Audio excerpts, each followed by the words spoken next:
আজকে আমরা municipal engineering সাবজেক্টের এনভায়রনমেন্টাল স্টাডি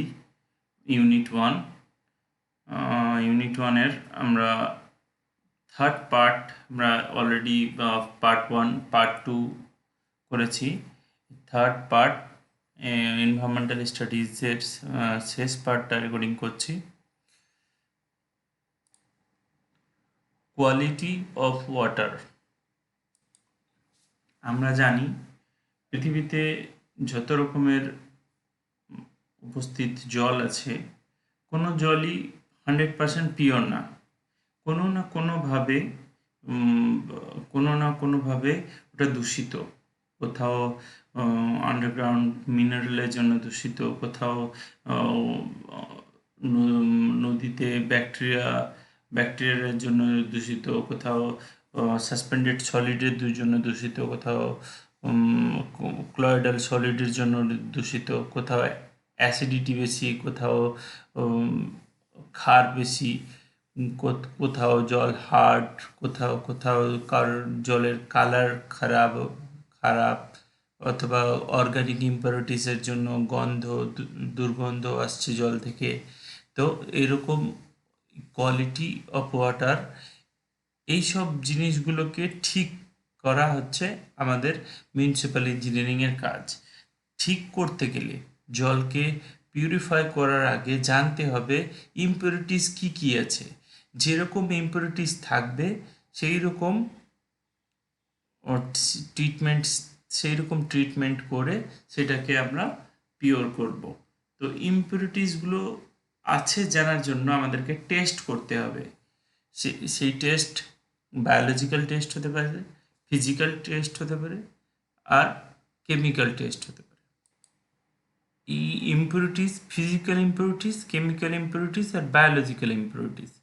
ফিজিক্যাল ইম্পিউরিটিস কি? যেসব জিনিসগুলো ফিজিক্যালি উপস্থিত, জল থেকে ফিজিক্যালি আলাদা করা যায় যেটাকে, সেটা হচ্ছে ফিজিক্যাল ইম্পিউরিটিস। ফিজিক্যাল ইম্পিউরিটিসের মধ্যে আসছে ডিজলভ পার্টিকেল আছে, মানে এক্সট্রা কোনো পার্টিকেল যেটা ডিজলভ আছে, জলের মধ্যে গুলে আছে। তারপরে হচ্ছে কলয়েডিয়াল পার্টিকেল, আর একটা হচ্ছে সাসপেন্ডেড পার্টিকেল। আমরা যদি মানে উপর থেকে যদি ভাবি, তো সাসপেন্ডেড পার্টিকেলটা কি? যদি আরেকটা কথা ভাবি এরপরে, ফ্লোটিং পার্টিকেল। একটা হচ্ছে ফ্লোটিং পার্টিকেল, যেটা মানে প্রথমে ওটা স্ক্রিনিং দিয়ে আমরা সরিয়ে দিই, তো সেটা আমাদের এখানে আসছে না।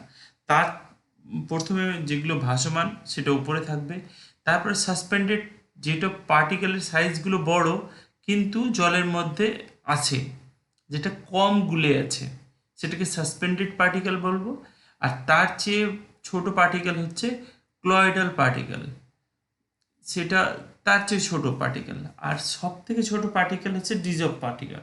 যদি আমরা উদাহরণস্বরূপ বলতে পারি, সাসপেন্ডেড পার্টিকেল হচ্ছে যদি আমরা বালি বালি গুলে দিই বা মাটি গুলে দিই, তো যে পার্টিকেলগুলো থাকবে সেই পার্টিকেলগুলো হচ্ছে সেই জলে মিক্স হবে, সেই পার্টিকেলগুলো হবে সাসপেন্ডেড পার্টিকেল। এবার যদি আমরা রং দেখি, পেন্ট পেন্ট পেন্ট যেভাবে থিনারের সঙ্গে গুলে থাকে সেটা হচ্ছে ক্লয়েডাল ফর্মে থাকে। আর ডিজলভ যেটা মিক্স হয়ে গেছে, ডিজলভ হয়ে গেছে, সেটা যদি আমরা লবণ গুলে দিই, এটা জলে ডিজলভ হয়ে যাবে, অক্সিজেন জলে ডিজলভ হয়ে যাবে, কার্বন ডাইঅক্সাইড জলে ডিজলভ হয়ে যাবে, মানে জলের সঙ্গে মিশে থাকবে, ওটাকে আমরা আলাদা করতে পারবো না। সেটা হচ্ছে ডিজলভ পার্টিকেল। ক্লয়েডাল সাসপেন্ডেড পার্টিকেলকে আমরা যদি আমরা করি, সাসপেন্ডেড পার্টিকেলকে সেডিমেন্টেশন ট্যাঙ্কে আমরা আলাদা করতে পারি। ক্লয়েডাল পার্টিকেলকে তার চেয়ে ফ্লোকুলেশন করে ক্লয়েডাল পার্টিকেলকে আলাদা করতে পারি। ফ্লোকুলেশন করে ক্লয়েডাল পার্টিকেলকে আলাদা করতে পারি। আর ডিজলভ পার্টিকেলকে আলাদা করার জন্য আরও কেমিক্যালি চেঞ্জ আনতে হবে। ডিজলভ পার্টিকেল হচ্ছে সব থেকে ছোট। এখানে যেখানে সাইজ দেওয়া আছে গ্রেটার দেন 10⁻³ mm, মানে হচ্ছে 1 মাইক্রনের উপরে যদি সাইজ হয় তবে হবে সাসপেন্ডেড সলিড। আর 10⁻³ টু 10⁻⁶ এর মধ্যে হয় তো কলয়েডাল, আর তার চেয়েও ছোট হয় তবে হবে dissolved particle. Physical test of water, physical টেস্টের মধ্যে কি কি আছে? কালার টেস্ট, তারপরে হচ্ছে অর্ডার টেস্ট, তারপরে হচ্ছে টেম্পারেচার, টার্বিডিটি, স্পেসিফিক কন্ডাক্টিভিটি। এবার এক নম্বর হচ্ছে কালার। কালারটা কিভাবে আসে? একটা হচ্ছে ডিজলভ আকারে কালার হতে পারে, ক্লয়েডাল আকারে কালার হতে পারে। এবার কিছু অ্যাকোয়াটিক গ্রোথের জন্য কালার চেঞ্জ হতে পারে, অথবা ভেজিটেশন যদি মানে কোনো রকম ভেজিটেশন থাকে, যেমন শ্যাওলা শ্যাওলা টাইপের ছত্রাক টাইপের কিছু যদি হয় তো কালার চেঞ্জ ডিকম্পোজ হয়ে গেলে চেঞ্জ হতে পারে। অথবা কোনো মিনারেল যদি থাকে, যদি খনিজ পদার্থ যদি জলে মিক্স থাকে, তবে সেই সলিউশনের কালার চেঞ্জ হতে পারে। যে এই কালার, জলের যে ট্রান্সপারেন্ট কালার, সেটা ছাড়া অন্য কোনো কালার হলে সেটা আমাদের জলে ওয়াটার সাপ্লাইয়ের ক্ষেত্রেও, যে হাউসহোল্ড যে রিকোয়ারমেন্ট আছে ওয়াটারের, সেটার ক্ষেত্রেও প্রবলেম, আবার ইন্ডাস্ট্রির ক্ষেত্রেও প্রবলেম। সেই জন্যে এই কালার ইম্পিউরিটিসটাকে দূর করা খুব জরুরি। সেরকমভাবে কালার কালার করার মানে কালার টেস্ট করার অত ভালো ইনস্ট্রুমেন্ট এখনও পাওয়া যায়নি, কিন্তু মোটামুটিভাবে টিন্টোমিটার কি জেনারেলি এখন ইউজড হচ্ছে কালার ডিটারমাইন করার জন্য। এই টিন্টোমিটার কাজ করে কিভাবে? কম্প্যারিজন করে একটা স্ট্যান্ডার্ড মিক্সড কালার ওয়াটার আর হচ্ছে স্যাম্পলের সঙ্গে কম্প্যারিজন করে। এই ইনস্ট্রুমেন্টে একটা আইপিস থাকে এবং দুটো ছিদ্র থাকে, যেই ছিদ্র দিয়ে দুই রকম জলকে একসঙ্গে দেখা যায়। Test and order. অর্ডার মানে হচ্ছে গন্ধ, জলের গন্ধ, জলে কিভাবে গন্ধটা আসে। জলে H2S গ্যাসের উপস্থিতির জন্য, বা ক্লোরিনের জন্য, বা ফেনলের জন্য, বা জলে যদি অন্যান্য গ্যাস থাকলে ওই গ্যাসের গন্ধ থেকে জলে একটা গন্ধ আসে। অসমোস্কোপ যন্ত্রে এটাকে মাপা হয় যখন জলের টেম্পারেচার 20 ডিগ্রি থেকে 25 ডিগ্রি থাকে। এই টেস্টের ফলে একটা টিও নাম্বার পাওয়া যায়। ওই টিও নাম্বার অনুযায়ী জলটা কতটা ভালো বা কতটা খারাপ সেটা ডিপেন্ড করে এই টিও নাম্বারে। জল তখনই আনঅবজেকশনেবল হবে যখন 3-এর বেশি যাবে না, নট গ্রেটার দেন 3। এই টিও নাম্বারটা 3-এর নিচে থাকতে হবে। Temperature, increase in temperature decrease in palatability decrease করে। যখন টেম্পারেচার কখন বাড়ে? যখন কার্বন ডাইঅক্সাইডের পরিমাণ বেড়ে যায়। টেম্পারেচার বাড়লে যে বায়োলজিক্যাল অ্যাক্টিভিটি আছে, কেমিক্যাল অ্যাক্টিভিটি আছে, তাতে এটা খুব গুরুত্বপূর্ণ অংশগ্রহণ করে। এটা যে কোয়াগুলেশন সিস্টেম আছে, সেই কোয়াগুলেশন সিস্টেমটাকে এফেক্ট করে। টেম্পারেচার 5 থেকে 12 ডিগ্রির মধ্যে থাকলে ভালো, ড্রিঙ্কিং ওয়াটার 5 থেকে 12 ডিগ্রির মধ্যে থাকলে ভালো। 25 ডিগ্রি উপরে হলে সেটা নট রেকমেন্ডেড, এটা আমরা খেতে পারবো না। 25 ডিগ্রি উপরে যদি জলের টেম্পারেচার থাকে সেটা খাওয়া উচিত নয়। টার্বিডিটি, টার্বিডিটিটা কি? টার্বিডিটি হচ্ছে ঘোলাটে, কত জলটা ঘোলাটে আছে। যত আমরা টার্বিড ওয়াটার বলবো কাকে? যে জলটা ঘোলাটে আছে। বেশি টার্বিডিটি যার বেশি হবে, যে সেই জলটা তত খারাপ হবে। তো ট্রান্সপারেন্ট থেকে টার্বিডিটি, তো এটা কিসের জন্য হয়? সাসপেন্ডেড পার্টিকেলস যদি বেশি হয়ে যায়, বা কোলয়েডাল পার্টিকেলস যদি বেশি হয়ে যায়, তো টার্বিডিটি বেড়ে যায়। তো এই সাসপেন্ডেড পার্টিকেল যদি কম হয় তো টার্বিডিটি কম হয়ে যায়।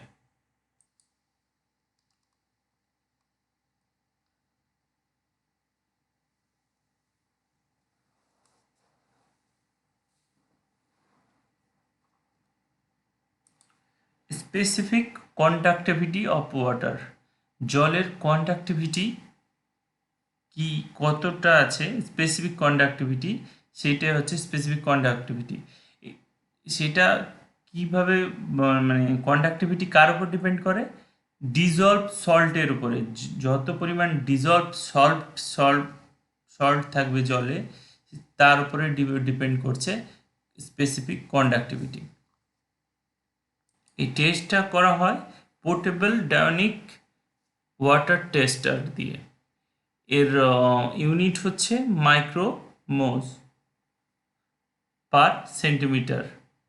এটা কত ডিগ্রি সেলসিয়াস তাপমাত্রায় করা হয়? 25 ডিগ্রি সেলসিয়াস তাপমাত্রায় করা হয়। Chemical test of water. Chemical test of water এখানে কি, এইটা হচ্ছে জলে উপস্থিত কেমিক্যাল কতটা এফেক্ট করছে জলকে, কোন কেমিক্যাল আছে, এবং যে পোর্টেবিলিটির ওপর এফেক্ট করছে, কতটা পোর্টেবিলিটি কি, জলটা পোর্টেবল ওয়াটার যেটা বলা হয়, যেটা পিওরেস্ট ওয়াটার, সেই ওয়াটারটাকে বলা হয় পোর্টেবল ওয়াটার। সেই পোর্টেবিলিটির উপর কতটা এফেক্ট করছে কেমিক্যাল, এবং কি কি কেমিক্যাল এফেক্ট করছে সেইগুলো ডিটারমাইন করা হচ্ছে কেমিক্যাল টেস্টের কাজ। মোটামুটি বলা যেতে পারে কেমিক্যাল যেগুলো জলে উপস্থিত থাকে, মানে যে সেটা হচ্ছে pH value, acidity, alkalinity, total solid, total dissolved solid, hardness, dissolved gases including dissolved oxygen, chloride, fluoride, nitrogen and its compound, metals including iron, manganese, এইসব জলের মধ্যে থাকে, এবং এটা হচ্ছে ইম্পর্টেন্ট একটা প্যারামিটার্স, পোর্টেবিলিটির একটা important parameter. PH concept and pH value of water. PH value কি? পিএইচ জিনিসটা হচ্ছে পিএইচের উপর ডিপেন্ড করে জলটা অ্যাসিডিক নাকি অ্যালকালাইন, সেটা ডিপেন্ড করছে পিএইচ ভ্যালুর উপরে। যদি জলটা অ্যাসিডিক হয়, যদি জলটা অম্ল হয়, তবে তার ভ্যালু হতে হবে 0 থেকে 7 অবধি। আর যদি অ্যালকালাইন হয়, যদি ক্ষারীয় জল হয়, তবে হবে 7 থেকে 14 অবধি। আর আমাদের যে ড্রিঙ্কিং ওয়াটার আছে, ড্রিঙ্কিং ওয়াটার, ফ্রেশ ওয়াটার যেটা বলা হয়, সেটার ভ্যালু হচ্ছে 6 থেকে 8। আমরা কনস্ট্রাকশনের ক্ষেত্রেও আমরা এই 6.5 থেকে 8.5 অবধি এই জলের এই পিএইচ ভ্যালুটাকে আমরা কনসিডার করে থাকি। তো পিএইচ ভ্যালুটা ডিপেন্ড করছে কার উপরে? জলের দুটো চার্জ, জল দুটো চার্জ দ্বারা গঠিত। একটা হচ্ছে হাইড্রোজেন আয়ন, আর একটা হচ্ছে হাইড্রক্সাইল আয়ন, H প্লাস আয়ন আর OH minus ion. H plus ion এবং OH মাইনাস আয়নের উপর ডিপেন্ড করছে আমাদের পিএইচ ভ্যালু।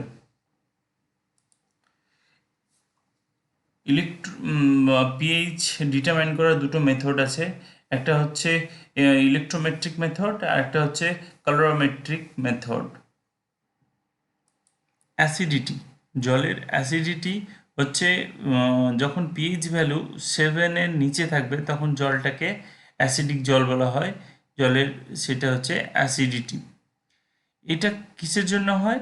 জলে উপস্থিত আনকম্বাইন্ড কার্বন ডাইঅক্সাইড, উপস্থিত যে কার্বন ডাইঅক্সাইড আছে জলে, সেটার জন্য হতে পারে, মিনারেল অ্যাসিডের জন্য হতে পারে, সল্টের জন্য হতে পারে, স্ট্রং অ্যাসিড এবং উইক বেসের জন্য অ্যাসিডিক জল হতে পারে। এটা এক্সপ্রেস করা হয় mg পার। অ্যালকালিনিটি, কখন জলকে অ্যালকাইল বলবো? যখন জলের পিএইচ ভ্যালু 7-এর উপরে, 7 থেকে 14-এর মধ্যে হবে, তখন জলকে অ্যালকালাইন বলবো। এই অ্যালকালাইন জলের এই ধর্মটাকে বলা হয় অ্যালকালিনিটি। এটা কেন হয়? এই জলে যখন কোনো জলে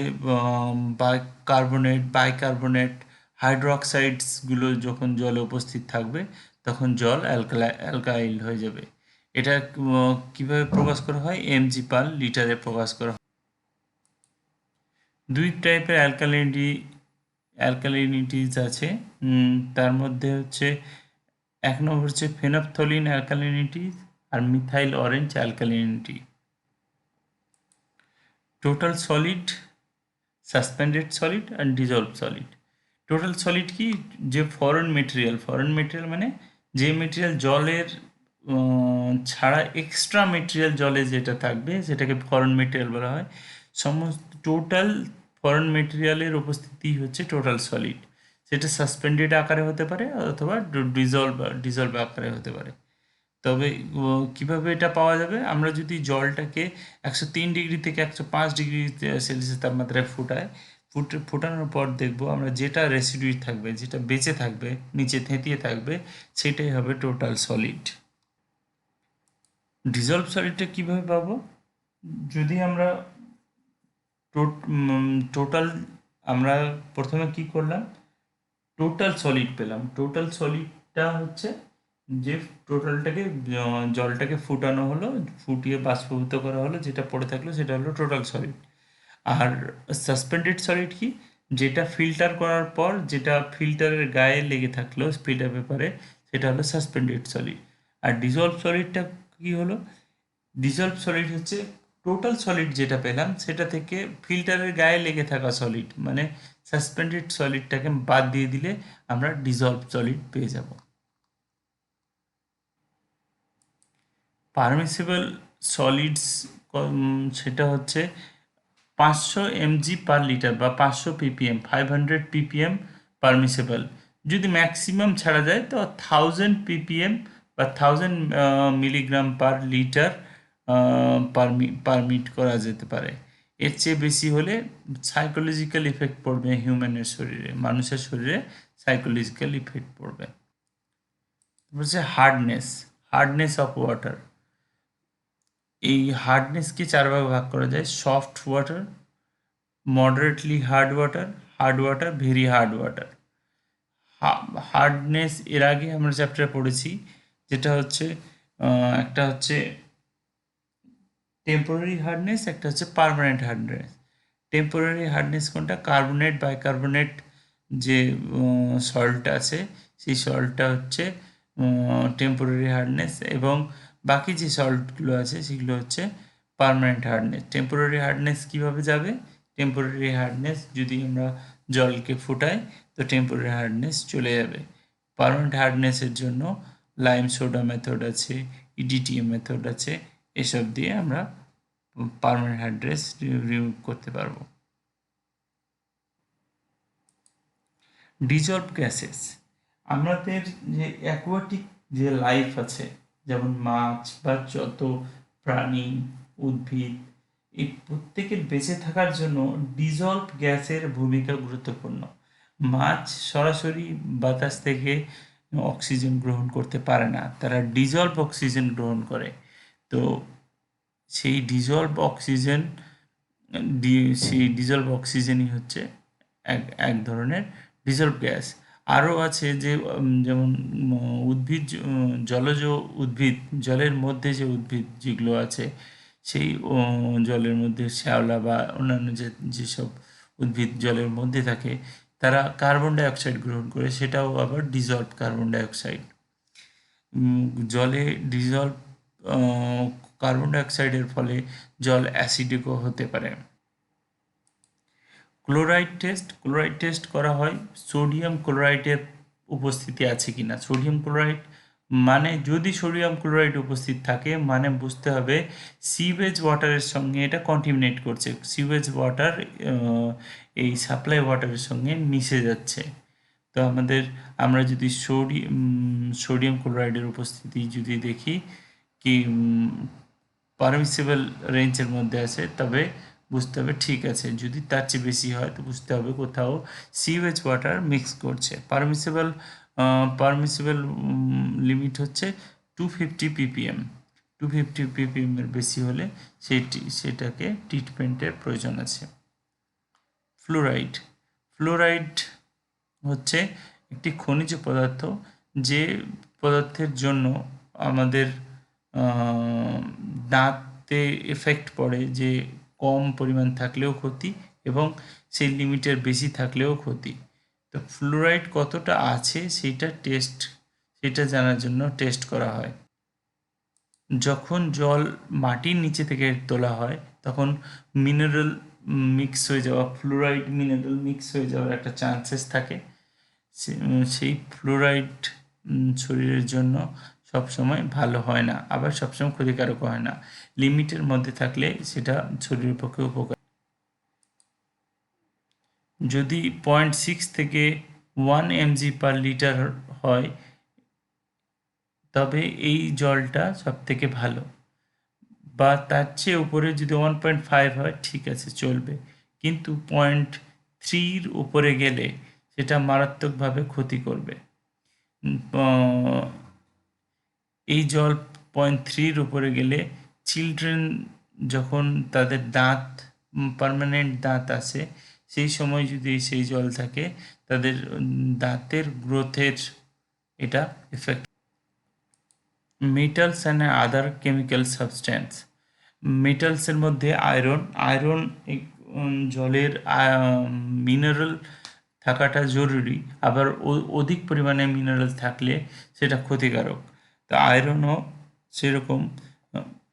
যে পোর্টেবল ওয়াটার যেটা বলছি, পরিশুদ্ধ জল, সেখানে 0.3 ppm এর বেশি আয়রন থাকা উচিত নয়, তার চেয়ে বেশি হলে সেটা ক্ষতিকারক হয়ে যায় পারে।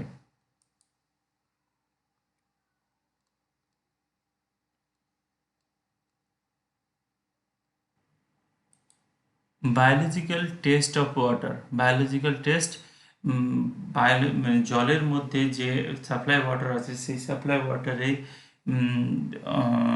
প্যাথোজেনিক ব্যাকটেরিয়া আছে কিনা সেটা জানাটা আমাদের খুব জরুরি। প্যাথোজেন ব্যাকটেরিয়া হচ্ছে যে ব্যাকটেরিয়া দ্বারা আমাদের শরীরের ক্ষতি হয়। সেই কী করে জলে ব্যাকটেরিয়া অ্যাড হয়, যে সিওয়েজ লাইন এবং সাপ্লাই ওয়াটার এবং সিওয়েজ ওয়াটার পাশাপাশি যাওয়ার সময় কোনোভাবে সিওয়েজ লাইন থেকে সাপ্লাই ওয়াটারে যদি প্যাথোজেন ব্যাকটেরিয়া ঢুকে পড়ে এবং তার থাকার মতো যে ফেভারেবল কন্ডিশন এবং ফেভারেবল ফুড যদি পায় এবং ফেভারেবল টেম্পারেচারে থাকে তবে ওই স্পিসিসটা, ওই ব্যাকটেরিয়াটা জলের মধ্যে গ্রো করবে এবং সেটা মানব শরীরে গেলে এটা ক্ষতিকারক একটা দিক, যার ফলে কলেরা বা এইসব ব্যাকটেরিয়াজনিত রোগ হতে পারে। আবার কিছু নন প্যাথোজেন ব্যাকটেরিয়া আছে, যেমন ইকোলি হচ্ছে নন প্যাথোজেন ব্যাকটেরিয়া আছে কি না সেই টেস্ট করাটা কঠিন। সেই জন্যে কী করা হয়, কি কোলিফর্ম গ্রুপ ডেনসিটি বের করা হয়। কোলিফর্ম গ্রুপ ডেনসিটি কতটা সেটা টেস্টের method to estimate the bacterial quality of water. কী মেথড আছে ব্যাকটেরিয়াল কোয়ালিটি মেজার করার? একটা হচ্ছে স্ট্যান্ডার্ড প্লেট কাউন্ট টেস্ট, একটা হচ্ছে মোস্ট প্রেফারেবল নাম্বার, আর একটা হচ্ছে মেম্বারেন ফিল্টার টেকনিক। আমাদের ইউনিট 1 সিলেবাসের ইউনিট 1 এখানে শেষ হলো। ইউনিট 2 হয়ে গেছে এবং ইউনিট 3 বাকি আছে। পরবর্তী ভিডিওতে ইউনিট 3 নিয়ে আলোচনা করব।